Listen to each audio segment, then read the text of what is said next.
This is Eitan Weinstein. And I'm Naor Menninger, and you're listening to Two Nice Jewish Boys.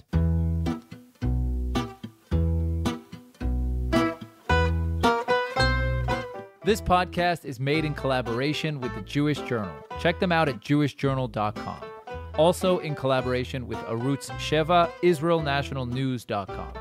If you'd like to support the podcast, visit 2njb.com/donate.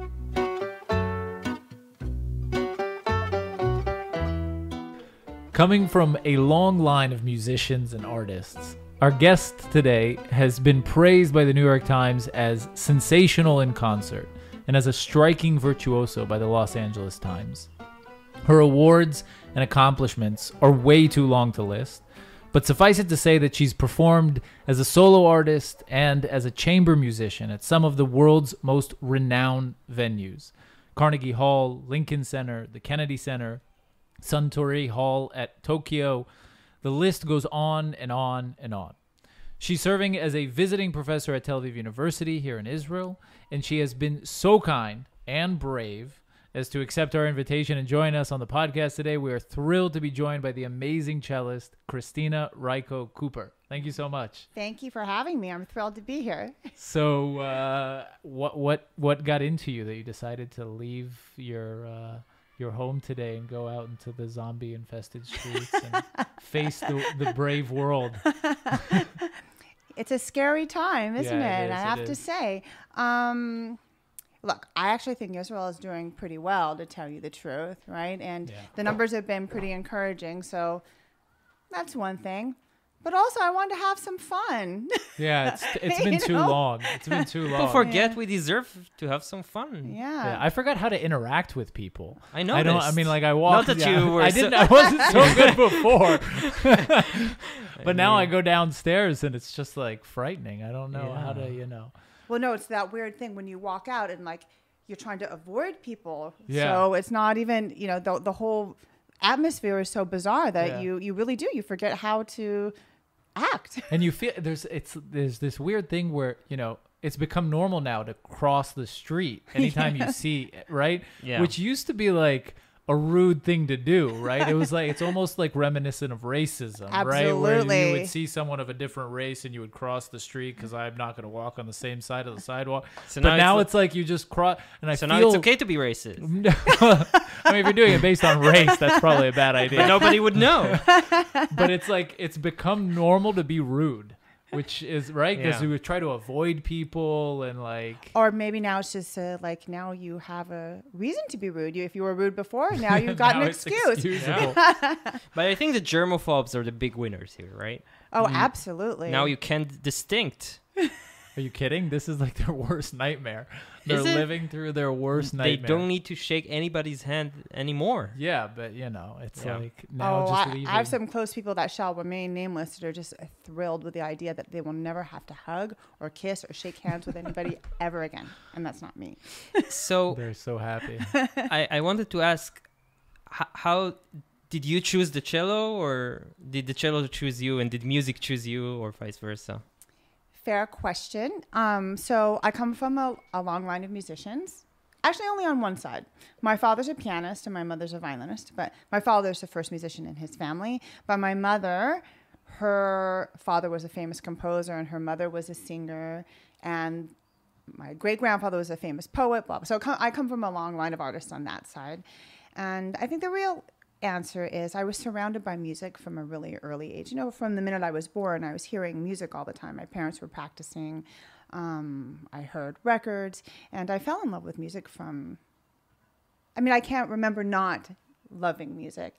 And my parents, like most Asian mothers, force their kids to play the piano. So What they call Tiger Mom now, or yes, I Yeah. guess so. But my mom is more like a wannabe tiger mom. Okay. She's like too good-natured and happy-go-lucky to really be a tiger mom. But like in her heart, she wants to think she's a tiger mom. But I had to play piano when I was little, and I kind of hated it actually. But I did it. I was determined. I guess I was talented enough that I made some progress. But at a certain point, I heard a cello. I heard an incredible piece by Franz Schubert called the Schubert Cello Quintet. And it was some of the most beautiful music I'd ever heard in my life. And just the sound of the cello, to me, it sounds like a human voice, like a beautiful male tenor human voice. And there's something so emotional about it that I fell in love with the instrument then. And I decided I was, 6 or 7, that I wanted to play the cello. Oh, wow. That's early, but no, we started early. I mean, I started the piano at 5, and even that's a little late. But I was small. I was really small for my age, and you can see my hand is quite small. So the cello teacher in my town didn't let me start till I was 10. So I took the piano pretty seriously up to that point, but as soon as I could switch, I switched. But small hands is a problem for the piano as well, no? Very much a problem. That's why they knew I would never become a pianist, ever. I tried the violin. I hated the violin. So. And is there like a special cello for kids? How does it work? Yes, they have, just like the violin, you can get a half size, a quarter size, a 16th size. So I started on a half size. Okay. But you never thought you might be a computer engineer or a truck driver or Well, I already told you about my horrible driving. I run into almost everything in sight. So no. And if you all ever saw my technological capabilities, you would also see that doing computer science or engineering was not in the cards. So it was clear. It was clear from age 6 you knew that you wanted to be a cellist. That's pretty incredible. I'd like to be less boring and say that I had these other great dreams. I mean, I guess at a certain point, like everyone, I wanted to be an astronaut, but I didn't really think that was going to happen. But I think from always. That's amazing. It's a very competitive field, though, right? Or is it? I is. imagine like dancing, you gotta excel. Like if you're not the best of the best, it's either that you make it or you don't. Well, that can fuck up a kid. Oh, yes, I have a fair share of crazy friend people. Yes, no. To be fair, there is a lot of pressure. There is, because a lot of it is expected of you from a very early age, and in order to even excel in music, or I think anything that you start from a very young age, you have to be pretty driven. So you have high expectations for yourself as well. Mm-hmm. But if you're doing something that you love. Again, that's the only thing that I knew. It's the only thing I wanted. It didn't even occur to me to do something else. So there was never a breaking point or... Well, every day when I practice, I get frustrated. Yeah? Still? Yeah, sure. Wow. When was kind of the moment of where you felt like, the first moment where you felt like, I guess, all this practice and all this investment in this... in music paid off? When was the first moment? The first time? Well, I mean, that only happens very rarely, only very sporadically. When did I first feel completely fulfilled? I guess there is something that you hear athletes talk about, right? When they get into the zone. Mm-hmm. Do you know what I'm talking about when I say that? They feel like they sort of rise above themselves and they're in this special sphere where they feel like they can do anything. Once in a while, when you're playing music, you feel that connection to the music, a connection to almost spiritually to something, the connection to the audience, and you feel like everything's working, and you feel the music with the people that you're playing with. There's something so special and beyond the normal realms of existing. I think that's so incredible that it's almost like you live for that moment. And that does happen once in a while. It's rare, but it does happen. Is it an egotistical experience, or is it something that's even like it's outside of you? Well, the egotistical thing is like a separate thing. Like once in a while you're like, yeah, I aced it. But like most people have no idea whether you aced it or not. So that's not really the thing. It's like a personal egotistical thing. But no, I guess what I'm talking about is more of almost a spiritually fulfilling thing. Where, sounds like an out of body thing. Yeah, almost. Where you feel like every part of you is being used and as a conduit, it's all working together in the right way. Wow. So what kind of music? Because I read that you do all kinds of things. Yes, I do. You started from classic? Yes, classical? Very much so. I had about as strict a classical upbringing as one could have. And then what happened? I don't know that anything happened, but when I was at Juilliard, my first couple years at Juilliard, I had a professor who was in charge of the avant-garde new music program there, and he also had a professional ensemble that would go on tour and do some really cool things. And I don't know why he picked me, but at some point he's like, "Hey, Kristina, do you want to come audition? And we need a cellist for this next tour in Europe." And I'm like 19 years old, and I'm like, "Okay, cool." I had no idea what I was doing. But he threw some like crazy music at me where I'm like making all these bizarre sounds and faces and like dancing on the stage, like, doing really crazy things. And I felt something very freeing about that, which kind of led me to look outside of just my classical world. And it sort of opened up the universe for me in a certain sense. Mm-hmm. So I guess that's what started my path off of just the regular classical straight and narrow road. Mm-hmm. And then, so that's like sort of the avant-garde part. But a couple of years later, there was a Japanese production company. They put together this other half Japanese girl, and to make a long story short, we ended up making these very, very expensive videos and DVDs all over Italy and all over New York, where they spent millions of dollars, literally millions of dollars, filming these things. And they had us playing not just classical, but they would have us playing things like Take the A Train and some Beatles tunes and like a little like crossover stuff that I had never done before. Things I didn't really enjoy doing, to tell you the truth, at the time. But then we started doing these huge tours in Asia, and the audiences would just go nuts over this stuff. I would play these chamber music concerts with a string quartet where we would rehearse 20 hours a week, and there'd be like 4 people in the audience, right? And then we do these crossover concerts, and there's like thousands of people just going nuts. There was something about that I learned a lot from, and there are certain aspects of it that I enjoyed a lot. So I took from that experience and took the best parts of that and moved on with that part of it into my music. Would you play in a pop album like? Or? I would, and I have done some kinds of pops and definitely some crossover, but now, I choose what I want to do, other than having like a Japanese producer tell me what I'm going to play. Yeah. Cool.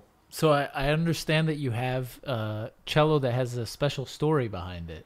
Right? Are you talking about my Prince Charming? Yeah. Yeah. Okay. Well, there's a Prince Charming. There's also a Bonaparte. Oh, boy. Yeah. I better make sure that the Bonaparte doesn't hear this story, because I don't want to make him feel bad, because I have 2 cellos. Yeah. I see. So, yes. Before you tell it, I got to ask, did Stradivarius make cellos? Indeed, he did. But again, look at my hand. Do you see how small it is? Do you see how small this pinky is? I could never play a Stradivarius. They're too long. Their standard sides are too long. So okay. So now to your my Prince Charming. Yes. So yes, I have a Guadagnini, most gorgeous Guadagnini in the world. Except for Stradivarius, I'm completely ignorant. So you gotta explain the meaning. Okay. So Guadagnini was one of the greatest makers ever, and the reason that his cellos are so famous is that they're slightly smaller scaled. Like it's slightly smaller. Often when you have a smaller instrument, you have a smaller sound. It's not as rich. But Guadagnini's, I don't know what he did, whether it's in the varnish, in the workmanship, the wood, a combination of all of it probably. They have unbelievable sound, unbelievable production, unbelievable volume and depth. And I have one of the best ones. Okay, so from 1743. How did it get 1743? Wow. Yes. And my other cello, by the way, is a very nice cello also, and that's the one that I've had for many years. It's a William Forrester from 1786. And exactly the history of the cello? Who played it? Sure. I mean, cellos like that are like artworks. They have papers, and they have a trail of who owned it before. So this one, actually, the Guadagnini, who I usually call Guandango, but anyways, or the big G. He's actually officially called the ex-Havemeyer Guadagnini, because there was a very famous banker who bought that cello, and he also bought the 2 most famous cellos in the world, the 2 most famous Stradivariuses in the world. So he obviously had a great eye for cellos, and So it's called the Ex Havemeyer Gladney. And I understand the other one that you have was Bonaparte, actually the Bonaparte Yes. was commissioned by the King of England, Prince, yes. Prince of England. Yes, indeed. He played cello. That we don't actually know. What you do know that Prince Charles is a cellist, right? No, I didn't know that. Yeah. Oh wow. But no, we don't know if the prince actually ever played the cello, but we do know that it was in the royal vault. So, Okay. and it was barely played at all before I had it. I see. And it's also a very lovely cello, a really, really lovely cello. How does it work? Like, it's fascinating because I know that with Stradivarius, you don't actually own them, but they borrow them to you for a lifetime or something like that. Well, right? there are various, like I've borrowed cellos often. Like Juilliard, for example, owns a bunch of cellos. I borrowed one of theirs for a long time. There's a foundation in California called the Colburn Foundation. I borrowed cellos from them. The problem with these instruments is that they're very, very, very expensive. Yeah. Yeah, so... But these are yours, or you I'm own gonna- them? have to give them back. Okay, no. I'm going to play coy with that. Okay. Okay. Okay. And and another technical question: what's the how can I say the practical meaning of owning such an instrument? Like, you need to store it somewhere, right? You can't take it like it's how do you take it from a country to country? It's a whole procedure. It's insured far more than I am. It's scary though, right? To travel with it and I guess at to this hold it. point, hold it. Yeah. I'm used to it. I'm used to it. So to me, it's not scary. But I do have a good story about the first Bonaparte, he's also a very nice cello. I'd won a big award from Sony. I was still at Juilliard. And I was on my way to the awards ceremony where I had to play, and I had just sent the down payment on Bonaparte. I got to the building. It was a brand new building on Madison Avenue in New York. The strap broke on my case. It was a carbon fiber case.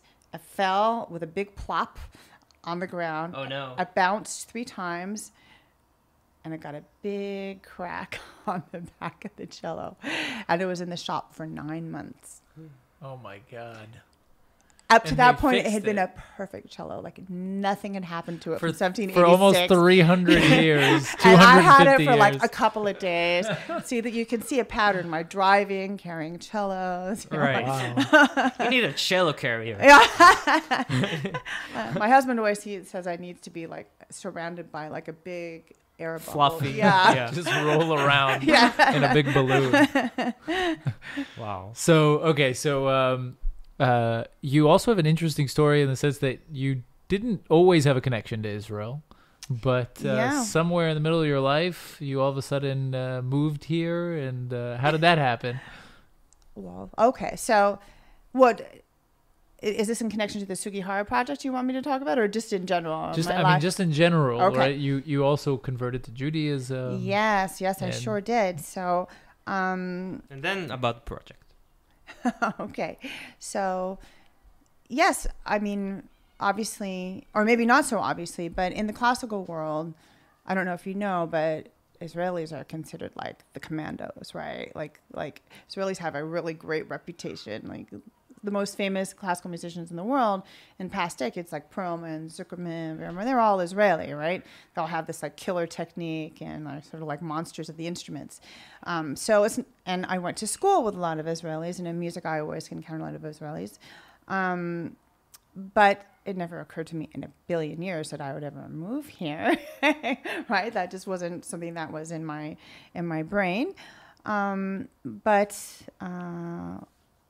Yes, at a certain point, I'd been dating my husband he wasn't my husband then, for a bit, and we started talking about conversion, and that took that wasn't a 5-minute conversation. That was a rather long, Were you religious lengthy before? conversation. Not in any way. Atheist. Yeah. I wouldn't go so far as to say But, atheist, not but religious. agnostic. Yeah, Agnostic, nothing okay. nothing at all. And in fact, my name, Kristina, right? My parents I'd say they're atheists. Like, they hate religion.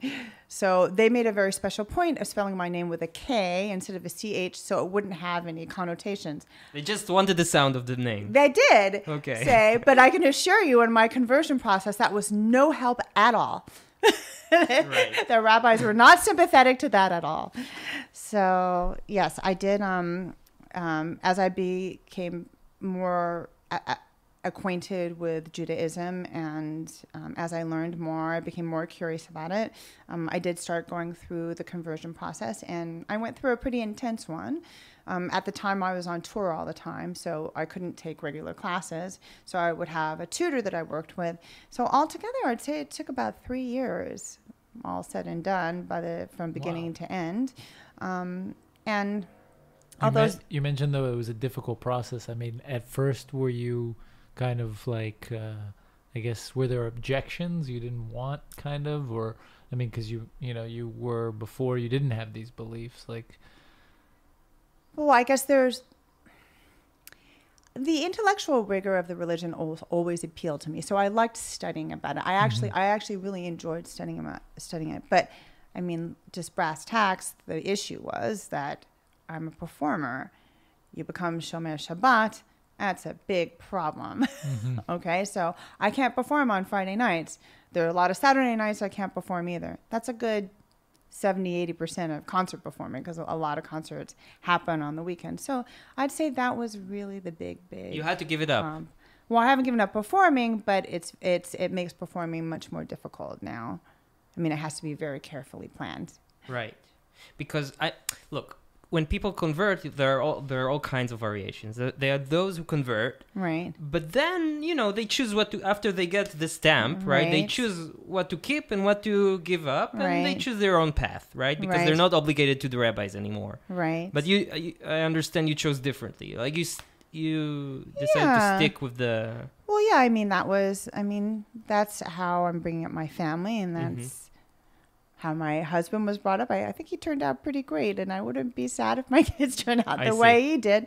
No, and there was something about the society and the community that I really, I felt. I felt in my bones, and I have to say that people are like, "Oh my God, 3 years! Like why did it take so long? Wasn't that horrible?" I'm really glad it took 3 years.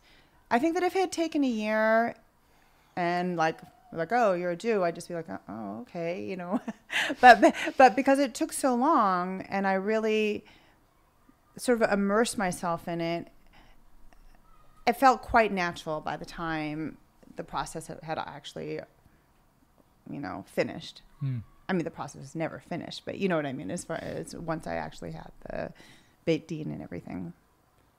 Wow. But then you decided to come to Israel. Yes, we decided to come to Israel. How's it been? Well, Israel is an amazing place, of course, and as you guys know, right now it's a much better place to be than on the Upper West Side of Manhattan, where there really are zombies walking around. Yeah. Actually, I heard they're taking down the tent hospitals in Central Park in a few days, so that's good. Now, if they could just stop having the vultures flying over the city, that would be good. Wow. Wait, how long have you guys been living here in Israel? Oh, for a while now, 13 years. Oh, wow. 13 years. All my kids were born like a here. On Wikipedia, Israeli. it says you're living between the cities. But Well, I mean, up until quite recently, we were going back and forth a lot. I'd say I was in New York at least once a month. So we still have an apartment there and everything. Okay. But now it's a problem. Okay, so let's talk about the project. Tell us about it. Okay. The Sugihara project. Yes. What is it? Well, first, I guess I should explain who Chuni Sugihara was. Yeah.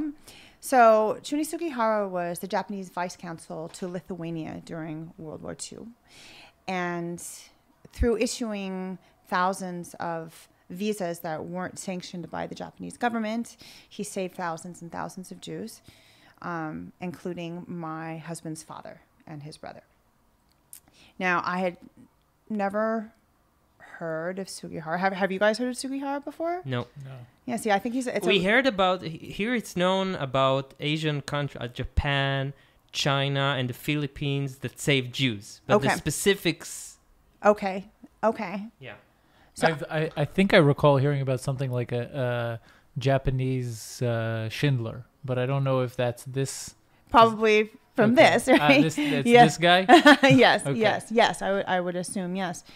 And I was going to say, actually, that like everybody's heard of Oskar Schindler because of the Steven Spielberg film, and but I think very few, relatively very few people know about Sugihara. And Also in Japan?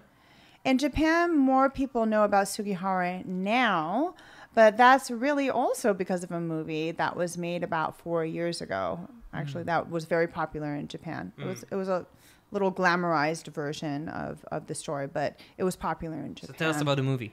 The movie? I mean, which movie?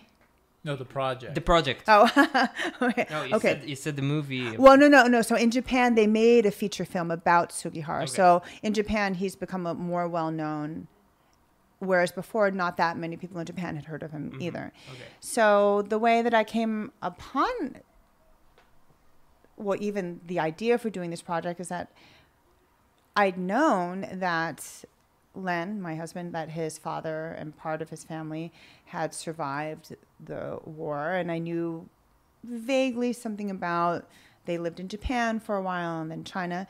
So these are 2 brothers out of 6 siblings. 2 of them ended up in Lithuania, escaping from Poland. And Sugihara saved them with issuing these visas. And they did indeed end up in Japan and then in China. And when I first heard about this story, I was really quite taken with it, being half Japanese myself. A, I found it fascinating that it was a Japanese man that saved my husband's father. B, as I learned more about Sugihara and being half Japanese myself and knowing what the Japanese culture means, it really fascinated me to think that in Japan, Japan's like the opposite of Israel, right? The total opposite. Here, the individual is valued, also in America, but also you never take yes for a yes or a no for a no. You want to know why, you challenge it, you question everything, anything, authority, what's authority, right? In Japan, everything is for the greater good.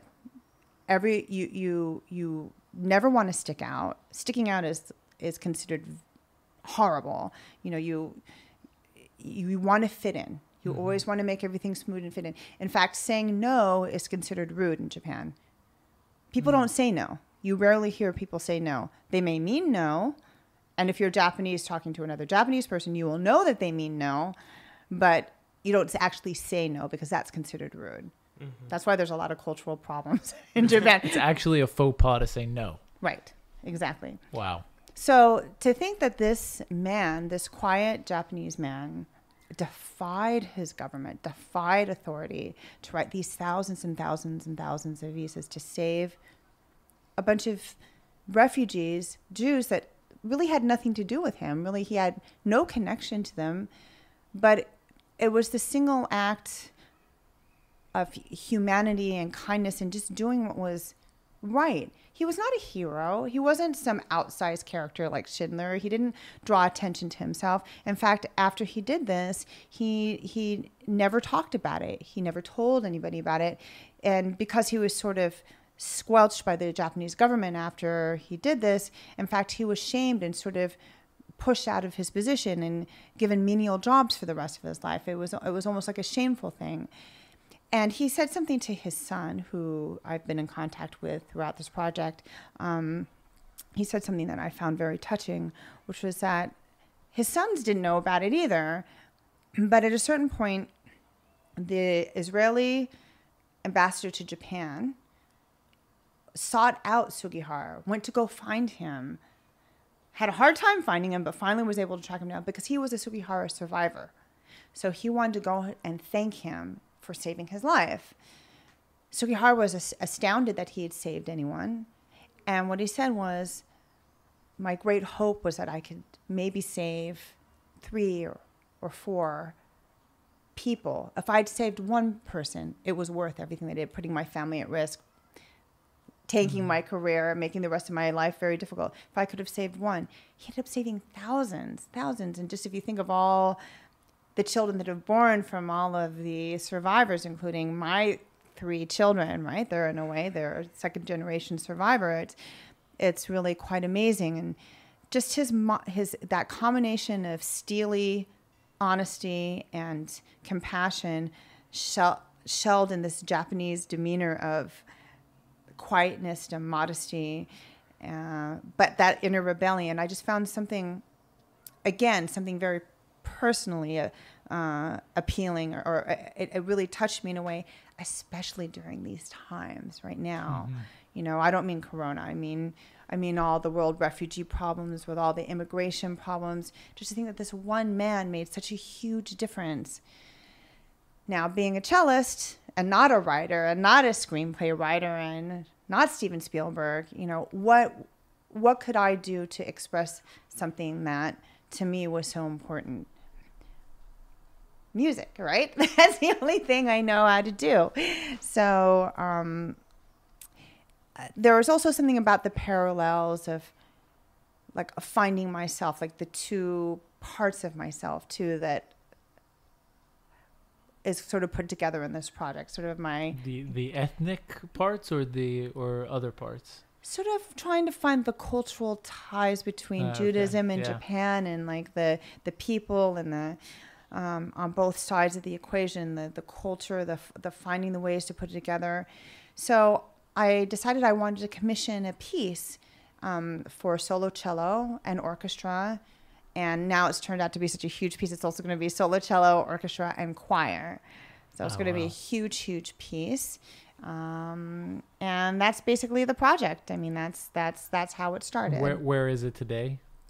So I searched far and wide for who I thought would be the best composer for this piece. Obviously, it should be someone either Jewish or Japanese, right? Just because otherwise I mean, it didn't have to be, but I just thought that it would be perhaps more personal to the composer if they felt some kind of personal tie to it. So a very, very a young, my age composer, Lera Auerbach. We were actually in school together at Juilliard. She's very successful. She's doing unbelievable things right now. She's always doing these incredibly cool projects. Gorgeous composer. She's Russian Jewish, and she's agreed to do it. So she's starting work on it right now, and we have our world premiere set in place in Lithuania, in the very town that he wrote all the visas in. And the name of the town was Kovno, now it's Kaunas. It will be the European Cultural Capital in 2022.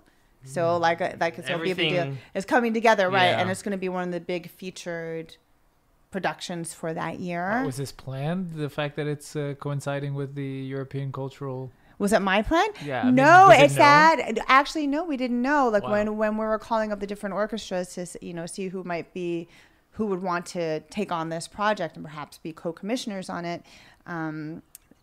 Then they're like, oh, wow, this is perfect. You know, this will fit right in with like. I'm pretty ignorant when it comes to music pieces and classical music. So just explain to me, like a child, what does it mean?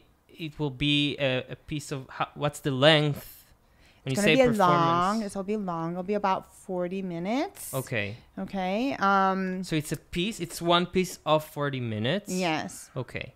With a cello, a choir, and orchestra. An orchestra. Okay. Oh, and I forgot to tell you something quite exciting. So we have to have people and organizations co-commission because it's expensive to get a piece like this written and produced and done. And also we needed the sort of cultural support.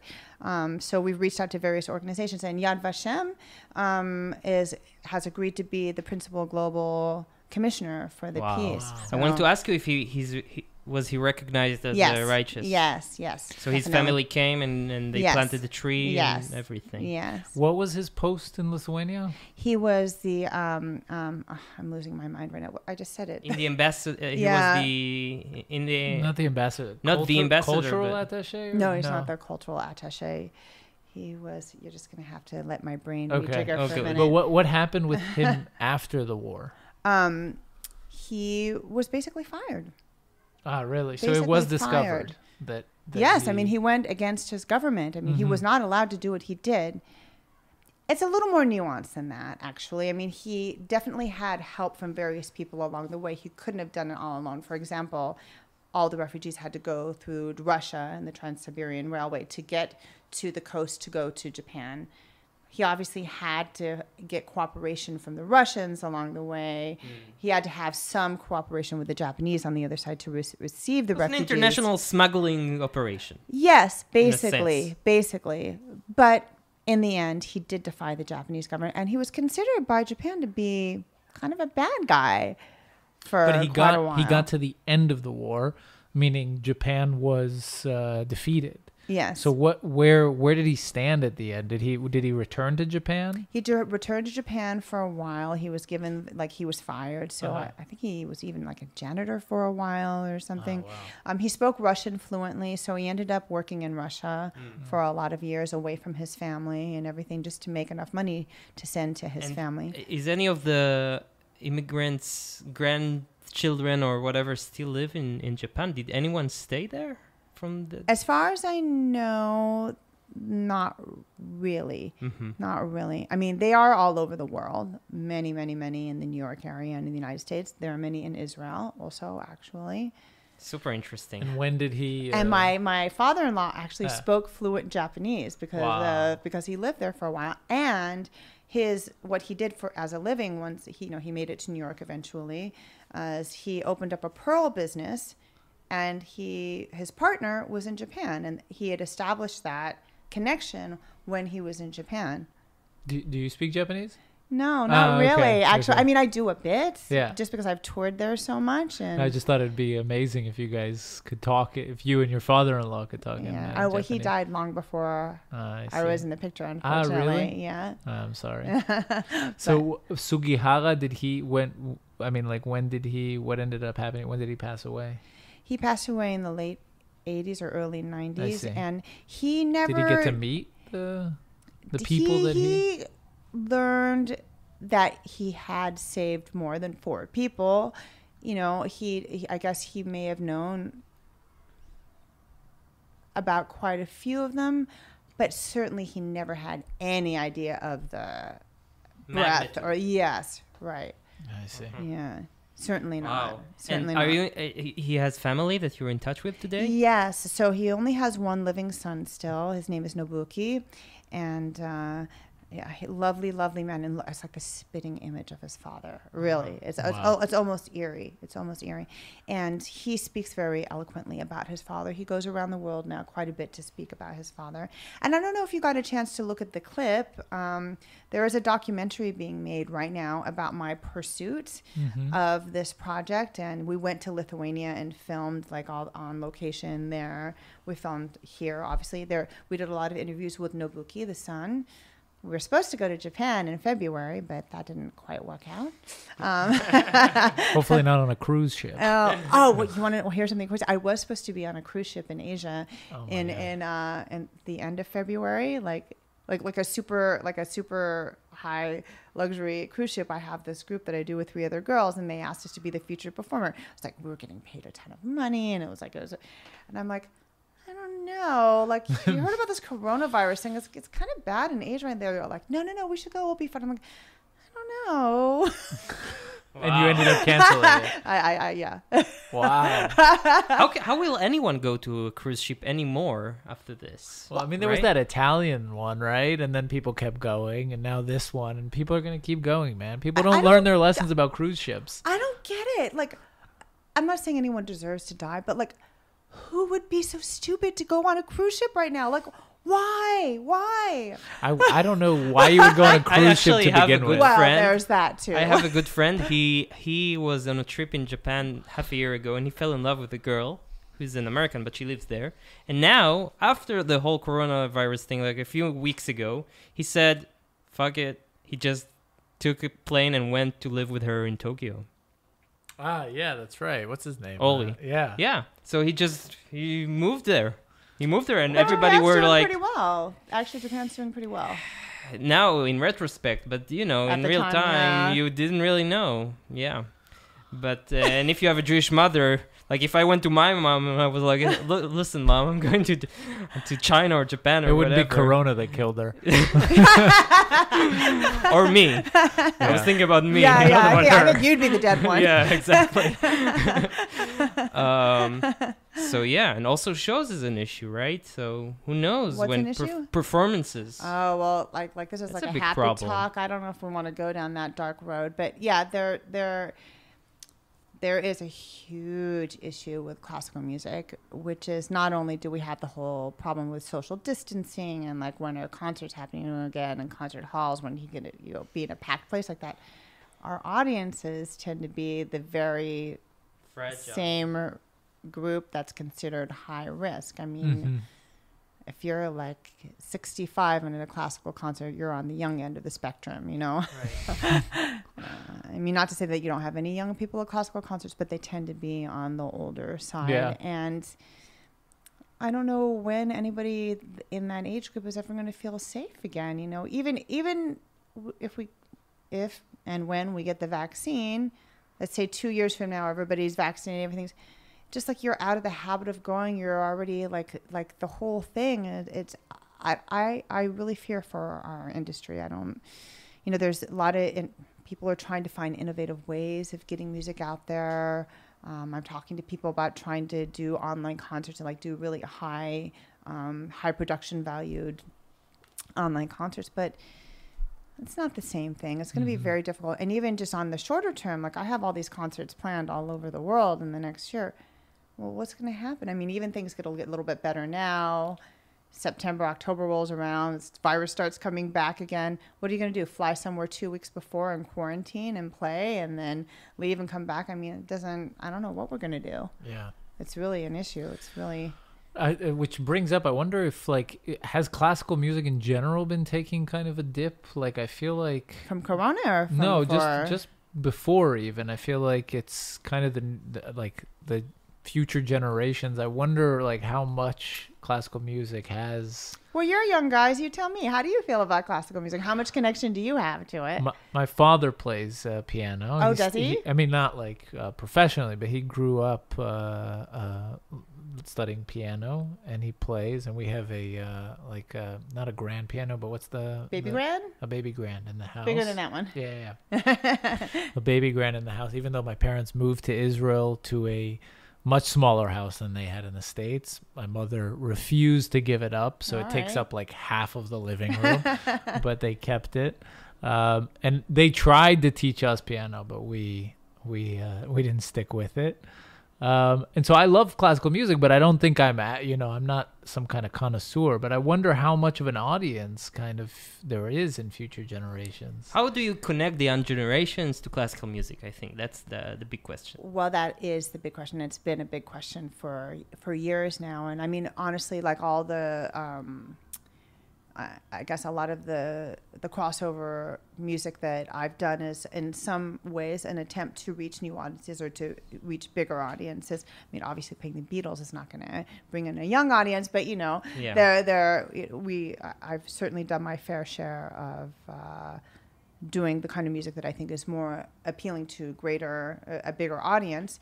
In my opinion, my optimistic opinion, I think that maybe we can find a way. I mean, let me ask you. Okay, so I haven't asked you yet. You tell me. What's your connection to classical music? Do you have any? Very slim. Do you have any desire to listen to classical music? Sometimes, seldomly.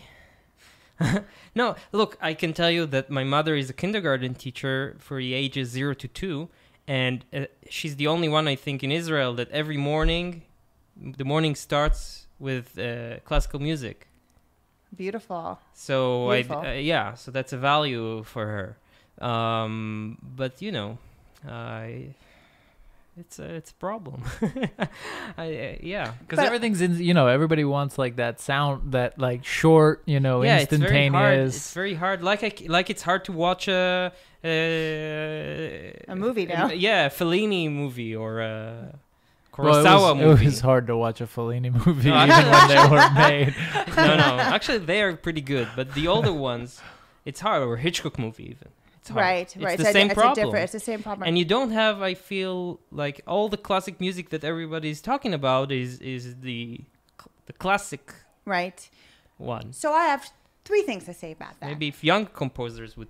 Yeah. Okay, so that was going to be one of my points. One, let's go back to Coronaville, okay? Maybe now is the opportunity or the time to find the way to connect to people. Because I do think part of the problem, maybe especially like someone like you that has been exposed to more classical music, is that if you're going to be like, oh, I want to listen to some classical music, well, what classical music?